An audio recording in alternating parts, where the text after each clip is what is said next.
వేణు గారిది మీరు ఫస్ట్ స్వయంవరం మీ కాంబినేషన్ అంతా సెట్ అయిన తర్వాత, అంత పెద్ద హిట్ ఇచ్చిన తర్వాత, మంచి హిట్ సక్సెస్ ఇచ్చారు. మళ్ళీ అదే వేణు దగ్గర నుంచి మీకు ఒక ఆఫర్ వచ్చింది. అవును. అది కళ్యాణ్ రాముడు సినిమా ఉంది కదా, దానికి వచ్చింది. దానికి కూడా బల్క్ డేట్స్ అడిగేసరికి, బల్క్ డేట్స్ అంటే ఇప్పుడు 40 days అంటే ఇప్పుడు మనం ఏదో ఇన్ని సినిమాలు చేస్తున్నప్పుడు కంటిన్యూస్ గా 40 days ఫ్రీగా ఉంటే మనం ఎలాగో సక్సెస్ఫుల్ గా లేనట్టే కదా. అలా 40 days ఫ్రీగా అయితే ఉండవు. సో బల్క్ డేట్స్ అడిగేసరికి ప్రాబ్లం వచ్చింది. సో మళ్ళీ షిఫ్ట్ చేసి అడిగుంటే అయి ఉండేదేమో, అవ్వలేదు.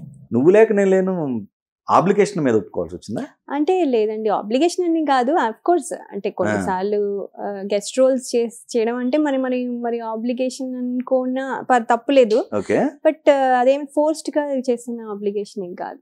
అది అంటే సురేష్ ప్రొడక్షన్స్ తో ఉన్న అనుబంధంతో ఫస్ట్ టైం సురేష్ బాబు గారే వచ్చి ప్రశాంత్ కుటీర్ అని ఉండేది, అక్కడ ఉండేవాళ్ళం. అవును, ప్రశాంత్ కుటీర్ అని ఉండేది. అక్కడ ప్రశాంత్ కుటీర్ లో స్టే చేస్తున్నప్పుడు ఆయన రూమ్ కి వచ్చి మరీ అడిగారు. అంటే నేను అప్పుడు ఆల్రెడీ సురేష్ ప్రొడక్షన్స్ లో మల్టిపుల్ చేసి ఉన్నాను ఆల్రెడీ. సో ఆ అసోసియేషన్ తో కూడా చెప్పలేకపోయాను, నువ్వు అని చెప్పలేకపోయాను. అడిగాను కూడా, ఏదైనా కొంచెం పెద్ద రోల్ ఉంటే చూడండి మరి అంటే లేదమ్మా ఇంకా వస్తే చాలా చేద్దాము, వీ విల్ డూ ఇట్ అన్నారు, కానీ ఎప్పుడు అవ్వలేదు. అదే నేను ప్రాబబ్లీ టచ్ లో లేను, అందరితో నువ్వు టచ్ లో ఉండాలి ఏమో, నేను తెలుసుకునేసరికి బై ద టైం లేట్ అయిపోయింది. సో టచ్ లో ఉండాలి అందరిని అంటే నేను ఆబ్లిగేషన్ లో మళ్ళీ వాళ్ళని పడేయకూడదని ఎప్పుడు ఆలోచించేదాన్ని. ఇప్పుడు నన్ను చూసి వాళ్ళు అమ్మో ఈ అమ్మాయి ఫోన్ చేసిందా మళ్ళీ నన్ను క్యారెక్టర్ అడుగుతుంది అని ఫీలింగ్ లో వాళ్ళు ఉండొద్దు అని నా ఫీలింగ్. నేను నిజంగా డిజర్వింగ్ అవుతే నాకు ఇస్తారు అనే ఫీలింగ్ లో ఉండేదాన్ని. బట్ కానీ ఎక్కడో ఏమో చేసుంటే గుర్తు అంటే సడన్ గా నేను గుర్తు రాకపోయి ఉండొచ్చు. సో నేను చేస్తే ప్రాబబ్లీ గుర్తొచ్చేదేమో. సో పిఆర్ కూడా ఇంపార్టెంట్ ఏమో అనిపిస్తుంది ఇప్పుడు, కానీ ఇప్పుడు టూ లేట్. మీది హనుమాన్ జంక్షన్ కూడా మంచి క్యారెక్టర్ దాంట్లో. అవునండి, అవును. అది కూడా లాస్ట్ మినిట్ లో జాయిన్ అయ్యాను నేను. యాక్చువల్లీ వేరే వాళ్ళు చేయాలి, అది వేరే వాళ్ళు చేయలేదో లేకపోతే దొరకలేదో సంథింగ్ ఏదో అయింది. అదేమైపోయిందంటే నేను అప్పుడు జగపతి బాబు గారితో నాలో ఉన్న ప్రేమ చేస్తున్నా, గజాల నేను ఆయన సినిమా చేస్తుంటే క్లైమాక్స్ సీన్ ఏదో షూట్ చేస్తుంటే ఆయన హనుమాన్ జంక్షన్ చేస్తున్నారు. నేను ఆల్రెడీ పేపర్ లో ఓపెనింగ్ పిక్చర్స్ అన్ని చూసేసా. సో ఆయన అక్కడే ఉన్నారు. ఒక ఆర్టిస్ట్ లేరు, లేకపోతే లేరు అనుకుంటా. ఇంకొక హీరోయిన్ పిక్చర్ నేను చూడలేదు, లేకపోతే నాకు తెలీదు. తీసుకుని ఆవిడ రాలేదా లేకపోతే ఆవిడ లేరా అప్పటికి ఇంకా తెలీదు. సో ఒక ఆర్టిస్ట్ మిస్సింగ్ ఉంటే అప్పుడు ఆయన అడిగా, ఏంటండి ఇంకొక హీరోయిన్ ఉండాలి కదా, ఎవరు చేస్తున్నారు అది? ఇంకా అనుకుంటున్నా అమ్మా ఇది అది అన్నారు.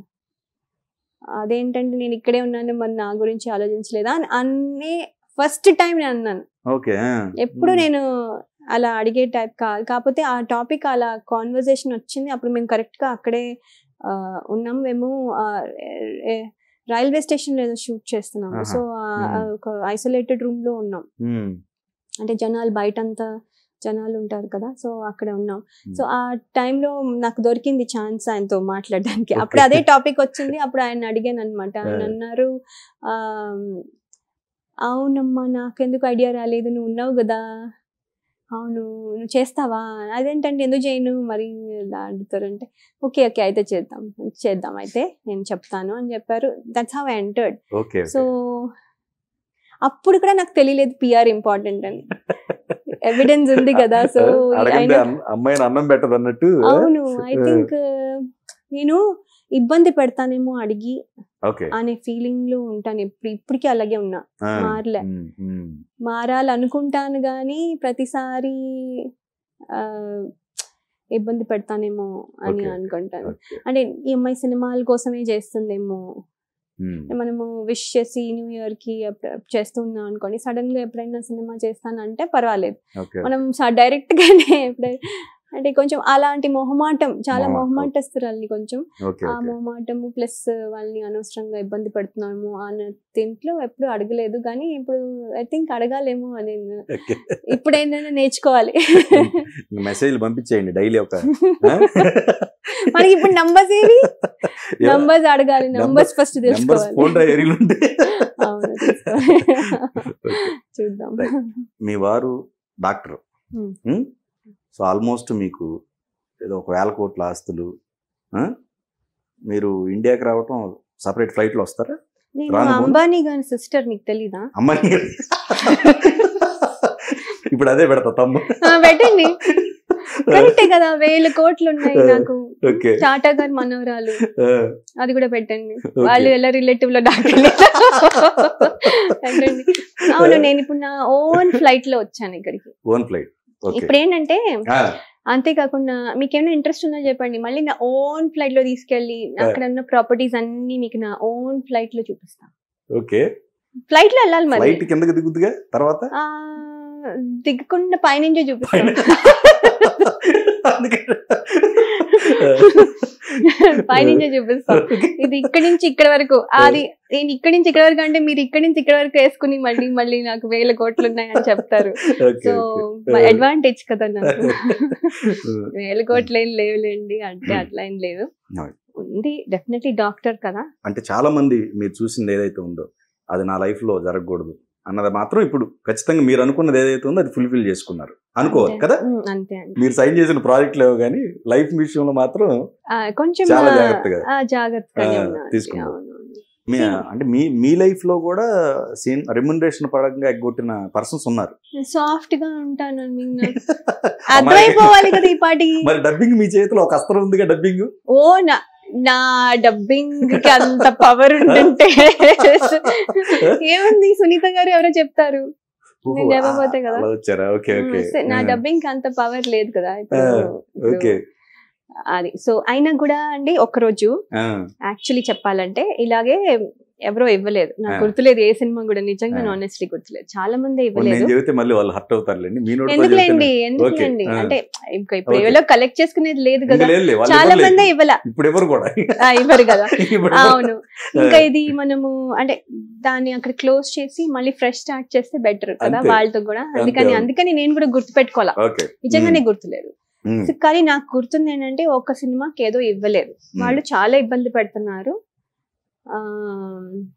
మినిమం ఇవ్వాల్సింది కూడా ఇవ్వట్లేదు, అంటే జస్ట్ బేర్లీ ఈవెన్ నా స్టాఫ్ పేమెంట్ చేయాలంటే కూడా అలా ఉండేది అనమాట. సో అప్పుడు ఏమైందంటే ఇంకా ఏంటంటే వాళ్ళు అందరికీ ఇస్తున్నారు, నాకు ఇవ్వట్లా.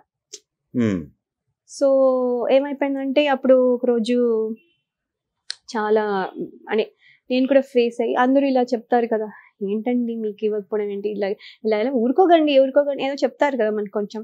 సో ఇదిలో ఒకరోజు చెప్పాను, మీరు ఇస్తేనే వస్తా షూటింగ్కి, లేకపోతే రాను. రెడీ అయిపోయా, అని చేసా, నేను వెళ్ళకపోతే మా నాన్నగారు రోజు పొద్దున్నే ఫోన్ చేస్తారు మా అమ్మకి, ఏమవుతుంది ఏంటి అని. ఒకసారి రాత్రి ఒకసారి ఏమైంది అనేది అనుకుంటా, అంటే ఊర్లో లేకపోతే.